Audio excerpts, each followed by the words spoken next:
Okay అందరికీ జై భీమ్. ఈరోజు డాక్టర్ బిఆర్ అంబేద్కర్ కోనసీమ జిల్లా రాజోలు నియోజకవర్గం సగినేటిపల్లి మండలంలో ఉన్నాం. ఈ సగినేటిపల్లి మండలం కొత్తపేట అంతర్వేది.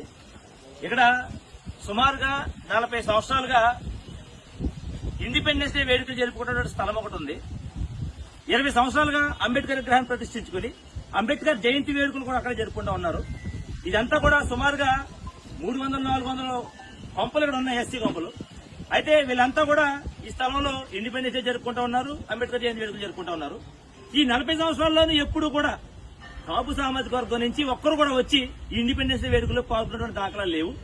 ఈ 20 సంవత్సరాల నుంచి ఎప్పుడు కూడా అంబేద్కర్ జయంతి వేడుకల్లో పాల్గొని అంబేద్కర్ విగ్రహానికి దండేసినటువంటి దాఖలాలు కూడా లేవు. కానీ ఇవాళ అర్ధరాత్రి గారు వచ్చి వంగవీటి రంగా గారి విగ్రహాన్ని పట్టుకొచ్చి చీకట్లో ఆ విగ్రహాన్ని అక్కడ ప్రతిష్ఠించినటువంటి పరిస్థితి ఏర్పడింది. అయితే వీళ్ళు ప్రతిష్ఠించారు. ఇవాళ ఈ 300 ఇల్లు ఉన్నటువంటి ఎస్సీ పేటకి వెళ్ళినటువంటి రోడ్డును బ్లాక్ చేశారు. ఈ రోడ్డును బ్లాక్ చేస్తే వీళ్ళు టిఫిన్లు తెచ్చుకోవడానికి మనుషులు వెళ్ళవట్లేదు. చిన్నపిల్లలు పాలు కావాలా, పాలు తెచ్చుకోవడానికి పరిస్థితి వెళ్ళవట్లేదు. చాలా ఇబ్బందులు గురి చేసిన పరిస్థితి ఏర్పడతా ఉంది. ఈ సందర్భంగా ఒక విషయాన్ని తెలియజేస్తా ఉన్నాను రాష్ట్ర డిప్యూటీ సీఎం పవన్ కళ్యాణ్ గారికి. అయ్యా, మీ సొంత నియోజకవర్గం పిఠాపురంలో ఇదే మాదిరిగా ఒక దళిత పేటను వెలిస్తే కనీసం మీరు స్పందన కోరమైనటువంటి దుర్మార్గం వలన ఈ రాష్ట్రంలో చూస్తా ఉన్నాం మేము.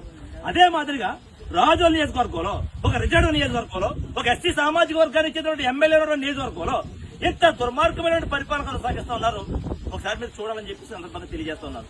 ఇవాళ పిల్లలతోటి ముసలోళ్ళు అందరూ కూడా యువత ఇవాళ రోడ్లెక్కడ పరిస్థితి ఏంటంటే మా పేటలోకి వాళ్ళు వచ్చి విగ్రహాలు పెడతా ఉన్నారు, మమ్మల్ని కవ్వింపు చర్యలకి రేపుతా ఉన్నారని చెప్పేసి వీళ్ళంతా తెలియజేస్తా ఉన్నారు.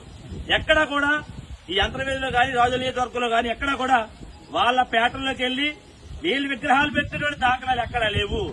ఎక్కడా కూడా ఈ కొత్తపేటలో ఎక్కడ కూడా వాళ్ళ పేటల్లోకి వెళ్లి వీళ్ళ నాయకుల విగ్రహాలు పెట్టినటువంటి దాఖలాలు ఎక్కడా లేవు. మొట్టమొదటిసారి వీళ్ళ ప్రాంతంలోకి వచ్చి వాళ్ళ విగ్రహాలను ప్రతిష్ఠించి ఇవాళ కవ్వింపు చర్యలకు పాల్పడతా ఉన్నారు.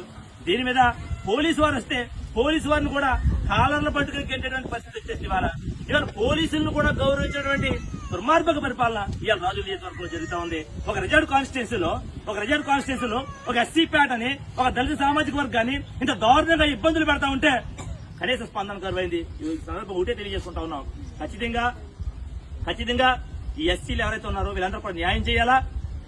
ఏదైతే రోడ్డు నిర్బంధించారో ఈ రోడ్డుని ఇమీడియట్ గా తక్షణమే రిలీజ్ చేయాలా. మేము కార్యకలాపాలు జరుపుకున్న ఈ రోడ్డుని తక్షణమే రిలీజ్ చేసి ఈ పేటలో ఎస్సీలందరూ కూడా న్యాయం చేయాలని చెప్పి సందర్భంగా డిమాండ్ చేస్తా ఉన్నాం.